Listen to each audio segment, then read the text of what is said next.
आज के वीडियो में हम बात करेंगे वायुमंडल के बारे में, जिसमें हम एटमॉस्फेयर के कंपोजिशन और उसके स्ट्रक्चर्स यानी उसकी लेयर्स के बारे में बात करेंगे। तो सबसे पहले जो बात आती है कि हम वायुमंडल को डिफ़ाइन कैसे करेंगे, किस प्रकार से अगर हम सिंपल वर्ड्स में उसको डिफ़ाइन करें, परिभाषित करने की कोशिश करें, तो हम ये कह सकते हैं कि हमारी पृथ्वी के चारों ओर कई सौ किलोमीटर की मोटाई में जो गैसीय आवरण है, जो उसको चारों ओर से घेरे हुए है, उसे वायुमंडल कहा जाता है। और वायुमंडल एक ऐसा प्लावनशील एवं गतिमान तत्व है जिसकी ऊर्ध्वाधर एवं क्षैतिजीय सीमाओं का निर्धारण संभव नहीं है। यानी हमारा जो एटमॉस्फेयर है वो हमेशा गतिमान रहता है। उसकी जो ऊपरी सीमा है, वर्टिकल उसकी जो सीमा है और उसकी जो हॉरिजॉन्टल जो सीमाएं हैं, उनका पूर्णतः निर्धारण संभव नहीं है। पूरी तरह से हम उनको उसकी जो बाउंड्री है उसको हम फिक्स नहीं कर सकते। यह और हमारी ये पृथ्वी का अभिन्न अंग है। और हमारा जो वायुमंडल है उसमें जो वायु है वो रंगहीन, गंधहीन और स्वादहीन होती हैं। यानी ये तीनों ही चीज़ें नहीं होती हैं। तो इसी वजह से हमें हमारी अर्थ के सरफेस से ऊपर जो वायुमंडल है उसका जब तक हवा ना चले, हमें उसकी मौजूदगी का एहसास नहीं होता। और जैसा कि हम पहले बात कर चुके हैं, ये गतिशील है और इसकी जो गैसेस हैं वो इलास्टिक होती हैं, कंप्रेसिबल होती हैं और एक्सपेंसिबल होती हैं। यानी जो गैसेस हैं उनको हम कंप्रेस कर सकते हैं, उनको एक्सपेंड कर सकते हैं। और ये कॉम्पैक्ट तो होती ही हैं और वे प्रेशर या वेट भी डालती हैं, भार भी डालती हैं। और हमारा जो वायुमंडल है वो कई तरह की जो रेज़ आती हैं उनके लिए एक बिल्कुल ट्रांसपेरेंट होता है, पारदर्शी होता है, जिसकी वजह से ही सनलाइट जो है हमारे अर्थ के सरफेस तक पहुंच पाती है। लेकिन इसके साथ ही ये जो वायुमंडल से बाहर से आने वाले जो उल्कापिंड है उनके लिए ये प्रतिरोधी होता है, जिसकी वजह से जब उल्काएं इसमें प्रवेश करती हैं, उल्कापिंड इसमें प्रवेश करते हैं, तो वायुमंडल की जो गैसेस हैं उनके साथ फ्रिक्शन की वजह से वो हीट अप होके ख़त्म हो जाते हैं और शूटिंग स्टार्स के रूप में हमें दिखाई पड़ते हैं। और हमारी अर्थ पे जो लाइफ है, यानी जो जीवन है, वो उसकी मौजूदगी का या उसके पाए जाने का एक जो कारण है वो हमारा वायुमंडल भी है। अगर पृथ्वी पे वायुमंडल नहीं होता तो हमारी पृथ्वी भी चंद्रमा की तरह ही वीरान होती। और दूसरा, पृथ्वी के गुरुत्वाकर्षण के कारण वायुमंडल पृथ्वी के साथ बंधा हुआ है। यानी ग्रेविटेशनल फोर्स जो है, ग्रेविटी जो है, उसकी वजह से ही ये अभी तक पृथ्वी के साथ टिका हुआ है। और अगर हमारी पृथ्वी का ग्रेविटेशनल पुल नहीं होता, फोर्स ग्रेविटी नहीं होती, तो अब तक पूरा जो वायुमंडल है वो हमारी पृथ्वी से छिटक गया होता या दूर जा चुका होता। और इसी ग्रेविटी के कारण ही जो सघन वायु यानी कॉम्पैक्ट जो एयर होती है वो हमारे सरफेस जो होता है पृथ्वी का, उसके पास में केंद्रित होती है। यानी हमारे पृथ्वी के जो धरातल के बिल्कुल निकट जो वायु होती है वो सघन होती है। जैसे जैसे हम ऊपर की ओर जाते हैं, हमारे वायुमंडल जो है उसमें गैसेस हैं वो विरल यानी रेरिफाइड होती जाती हैं। और वायु के भार का लगभग आधा भाग जो है वो धरातल से 5500 मीटर की ऊंचाई तक ही पाया जाता है। यानी अगर हम पूरे वायुमंडल की गैसेस का भार का अनुमान लगाएं तो उसका जो 50% है वो लगभग 5500 मीटर की ऊंचाई तक ही मिलता है। और उसमें भी 30 किलोमीटर तक है, यानी सरफेस से ऊपर जैसे हम जाते हैं तो 30 किलोमीटर तक ही हमारे पूरी वायुमंडल का जो भार है उसका 99% पार्ट केंद्रित है। और हमारे वायुमंडल जो है हमारी पृथ्वी का जो तापमान है उसको नियंत्रित रखता है, यानी कंट्रोल करता है। मंडल के कारण ही दिन के टाइम का जो टेम्परेचर है वो ज़्यादा नहीं हो पाता और रात का जो टेम्परेचर है वो ज़्यादा कम नहीं हो पाता। कि पृथ्वी पे वायुमंडल नहीं होता तो दिन के टाइम पे धरातल का तापमान बहुत ज़्यादा यानी लगभग 100 डिग्री सेल्सियस हो जाता और रात में पार्थिव विकिरण के कारण जो टेम्परेचर है वो बहुत ज़्यादा नीचा यानी -180 डिग्री सेल्सियस के करीब पहुंच जाता। तो वायुमंडल है इसकी वजह से ही हमारी पृथ्वी का जो तापमान है वो यहाँ पे रहने वाले जो जीवधारी हैं उनके बिल्कुल अनुकूल बना रहता है। यदि हम वायुमंडल को परिभाषित करें तो फिंच एवं त्रिवार्था के अनुसार उन्होंने जो परिभाषा दी है कि वायुमंडल गैसों का आवरण है जो धरातल से सैकड़ों मील की ऊंचाई तक विस्तृत है तथा पृथ्वी का अभिन्न अंग है। ये उनकी एक फेमस डेफिनेशन है जो अभी तक जितनी भी हमने इसके बारे में बातें की हैं उनको समराइज़ करती है एक प्रकार से। और यहाँ पे एक बात और ध्यान में रखने वाली है कि हमारा जो वायुमंडल है वो पृथ्वी की सतह से ऊपर ही नहीं बल्कि धरातल की कुछ गहराई तक भी पाया जाता है। और जब हम वायुमंडल के संगठन यानी कंपोजिशन ऑफ द एटमॉस्फेयर की बात करते हैं तो इसका जो मेन कंपोनेंट है वो है वायु। तो यहाँ पे जो वायु पाई जाती है वो कोई रासायनिक यौगिक नहीं है बल्कि ये गैसेस का यांत्रिक मिश्रण यानी मैकेनिकल मिक्सचर है।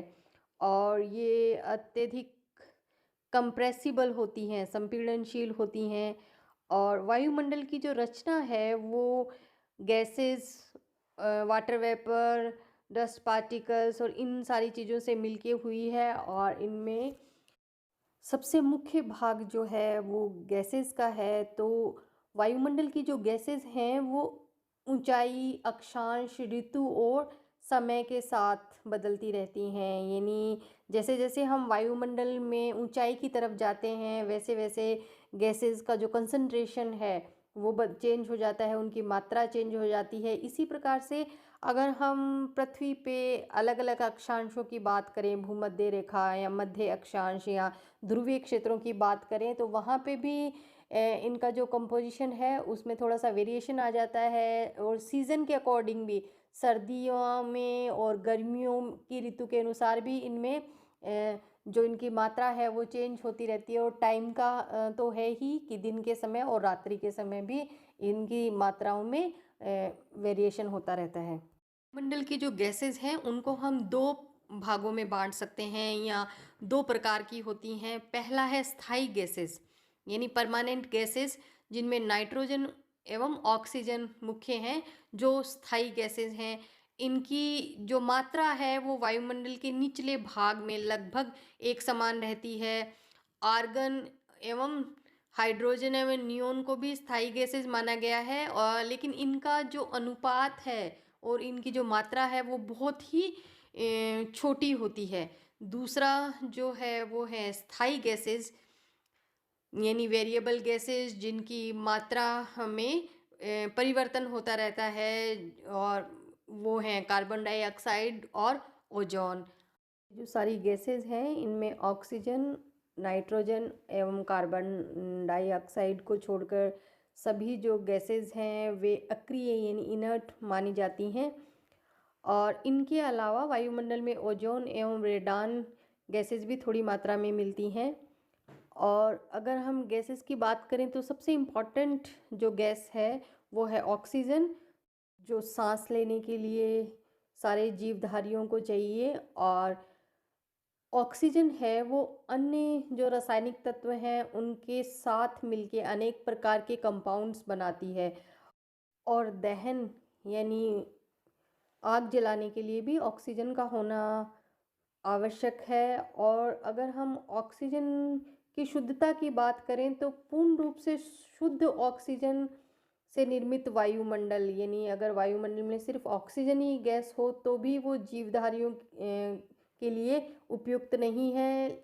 ऑक्सीजन के साथ नाइट्रोजन भी मिली हुई होनी चाहिए। तो नाइट्रोजन जो है वो भी एक महत्वपूर्ण गैस है जो वायुमंडल में 78.8% तक पाई जाती है। और नाइट्रोजन का जो मुख्य काम है वो है ऑक्सीजन को डाइल्यूट करने का, जिसकी वजह से जो प्रज्वलन है यानी जो आग है उसका आग को नियंत्रित करने का, ये नियमन का कार्य हो पाता है। इसके साथ ही ये नाइट्रोजन जो है वो ऑक्सीकरण में यानी ऑक्सीडेशन में हेल्प करता है। और इसके अलावा तीसरी जो सबसे इम्पॉर्टेंट गैस है वो है कार्बन डाइऑक्साइड गैस, जिसकी मात्रा बहुत ही कम है 0.036%, लेकिन फिर भी ये महत्वपूर्ण गैस है क्योंकि वो प्रकाश संश्लेषण यानी फोटोसिंथेसिस के लिए ज़रूरी है सभी वनस्पतियों के लिए। और इसके बाद में जो एक महत्वपूर्ण गैस है वो है ओजोन, जो हमारे वायुमंडल की एक अन्य सबसे महत्वपूर्ण गैस है, जो ऑक्सीजन के 3 एटम से मिलके बनती है। और ये सूर्य से आने वाली अल्ट्रावायलेट रेज को अवशोषित कर लेती है। गैसेस के बाद अब हम आते हैं जल वाष्प या वाटर वेपर पे। तो इसकी जो मात्रा है हमारे वायुमंडल में वो लगभग 4% तक होती है। और अगर हम वायुमंडल में भार के हिसाब से देखें तो इसका जो भार है वो पूरा जो वायुमंडल का भार है उसमें 3% तक पाया जाता है। और मात्रा इसकी बहुत कम है, लगभग 4% ही है, लेकिन ये बहुत ही महत्वपूर्ण है जलवायु की दृष्टि से। अगर हम देखें नहीं क्लाइमेट के हिसाब से जलवाष्प जो है उसका रोल बहुत इम्पॉर्टेंट है। और ये परिवर्तनशील है यानी ये जो परसेंटेज है वो हमेशा चेंज होता रहता है 0 से लेके 4% के बीच में। और इसमें जो परिवर्तन है यानी चेंज जो है वो आर्द्रता और तापमान की मात्रा के अनुसार होता है। कितनी ह्यूमिडिटी है और टेम्परेचर कितना है उसके अनुसार ही जो वाटर वेपर है उसकी जो मात्रा है वो भी चेंज हो जाती है। और एरिया की अगर हम बात करें तो इक्वेटोरियल रीजन जो है भूमध्य रेखीय जो क्षेत्र है वहाँ पे इसकी मात्रा सर्वाधिक होती है। और भूमध्य रेखीय और ध्रुवीय क्षेत्रों में ये न्यून मात्रा में पाई जाती है। यानी अगर हम भूमध्य रेखा पे हम देखें तो वहाँ पे अधिक तापमान और अधिक आर्द्रता के कारण वहाँ पे इसकी मात्रा ज़्यादा मिलती है। और ध्रुवीय क्षेत्रों में अत्यधिक तापमान एवं शुष्कता के कारण और इसकी मात्रा कम होती है। और ध्रुवीय क्षेत्रों में न्यून तापमान के कारण और शुष्कता के कारण इसकी मात्रा कम पाई जाती है। और जलवाष्प की अगर हम बात करें वाटर वेपर की, तो हर जो एयर मास होता है उसमें कोई भी अगर वायु राशि है उसमें एक डेफिनेट टेम्परेचर है, एक निश्चित तापमान पे एक निश्चित मात्रा में ही जलवाष्प को होल्ड करने की यानी धारण करने की कैपेसिटी होती है। उससे ज़्यादा वो नहीं धारण कर पाएगी, यानी उस टेम्परेचर पे जितना धारण करने की क्षमता है उसके बाद वो सैचुरेटेड हो जाती है। फुल्ली सैचुरेटेड के बाद में उसमें धारण करने की क्षमता नहीं हो पाती। और ये तापमान को भी नियंत्रित करती है यानी ग्रीन हाउस गैस के जैसे ये काम करती है। और वायुमंडल के निचले भाग में सर्वाधिक मात्रा में पाई जाती है। इसका जो 90% जो भाग है वो 8 किलोमीटर तक ही हमारी पृथ्वी के चारों ओर 8 किलोमीटर तक की ऊंचाई का जो क्षेत्र है उसमें टोटल जो जलवाष्प है उसका 90% मिलता है। और जलवाष्प के कारण ही विभिन्न प्रकार की मौसमी परिघटनाएं देखने को मिलती हैं, जैसे कि बादल, वर्षा, ओले गिरना, चक्रवात, ये तीनों आदि घटनाएं होती हैं। और तीनों प्रकार की अवस्थाओं में ये पाई जाती है यानी जल वाष्प के रूप में, जल के रूप में और बर्फ़ के रूप में। और प्रति सेकंड की दृष्टि से अगर हम देखें तो पर सेकंड 1.6 करोड़ टन जलवाष्प जो है वो सागरों से, महासागरों, सागरों, झीलों, नदियों, तालाबों आदि से हमारे वायुमंडल में जाके मिलती रहती है। और नेक्स्ट जो पार्ट है इसका वो है सूक्ष्म ठोस कण यानी फाइन सॉलिड पार्टिकल्स जो हैं वो हमारे वायुमंडल में पाए जाते हैं, जिनको पीएम यानी पार्टिकुलेट मैटर भी बोलते हैं। और ये जो होते हैं वो बहुत ही फाइन होते हैं बहुत ही सूक्ष्म होते हैं और इन्हें एरोसोल्स भी कहते हैं। ये दोनों प्रकार के हो सकते हैं, प्राकृतिक और मानव जनित। अगर प्राकृतिक हैं तो ये हवा के द्वारा जो उड़ाए गए रेत के कण हैं और फॉरेस्ट फायर से निकला हुआ है या वॉल्केनोज से जो निकले हुए हैं उनके कण हो सकते हैं। और मानव जनित यानी एंथ्रोपोजेनिक एक्टिविटीज़ जो होती हैं उनके द्वारा, यानी फॉसिल फ्यूल्स के कारण जो एरोसोल्स उसमें पहुंचते हैं, इंडस्ट्रीज़ के वजह से जो धुआं हमारे वायुमंडल में पहुंचता है, ये सब पार्टिकुलेट मैटर के रूप में माना जाता है। और इनका अपना महत्व है वायुमंडल में सौरिक विकिरण के अवशोषण एवं परावर्तन के लिए। इनमें सबसे जो इम्पोर्टेंट हैं वो हैं धूल के कण। और धूल के कण जो हैं, डस्ट पार्टिकल्स जो हैं, इनकी मात्रा धरातल के स्वभाव, यानी किस तरह का, अगर रेतीला धरातल है, मरुस्थलीय धरातल है तो वहाँ के वायुमंडल में इनकी मात्रा ज़्यादा पाई जाएगी, और अगर पथरीला धरातल है तो वहाँ पे इनकी मात्रा कम पाई जाएगी।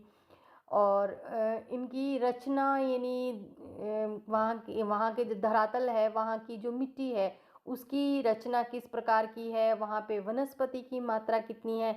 अगर वनस्पति की मात्रा ज़्यादा होगी तो धूल कणों की मात्रा कम पाई जाएगी, और वनस्पति की मात्रा कम होगी तो धूल कणों की मात्रा ज़्यादा पाई जाएगी।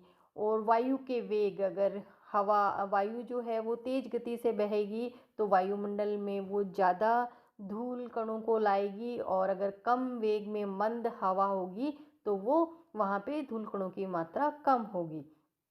इंडस्ट्रियल एरियाज़ जो होते हैं वहाँ के वायुमंडल में धुएं के कण यानी स्मोग जो होता है उसके पार्टिकल्स ज़्यादा पाए जाते हैं। इसके अलावा जो समुद्री एरिया होते हैं वहाँ के वायुमंडल में रासायनिक लवण भी मिलते हैं।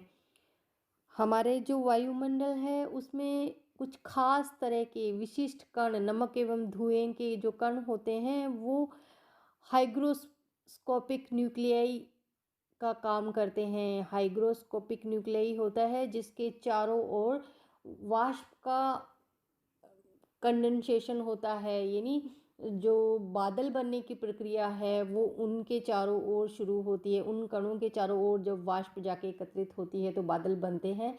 तो वाष्प के घनीभवन एवं वर्षण में ये सहायक होते हैं, तो इनका होना भी बहुत ज़रूरी है। इसके अलावा इन कणों के द्वारा सौर विकिरण जो होते हैं उनका रिफ्लेक्शन, उनकी स्कैटरिंग होती है, जिसकी वजह से ही हमें हमारे मंडल में जो अलग अलग तरह के दृश्य दिखाई देते हैं, जैसे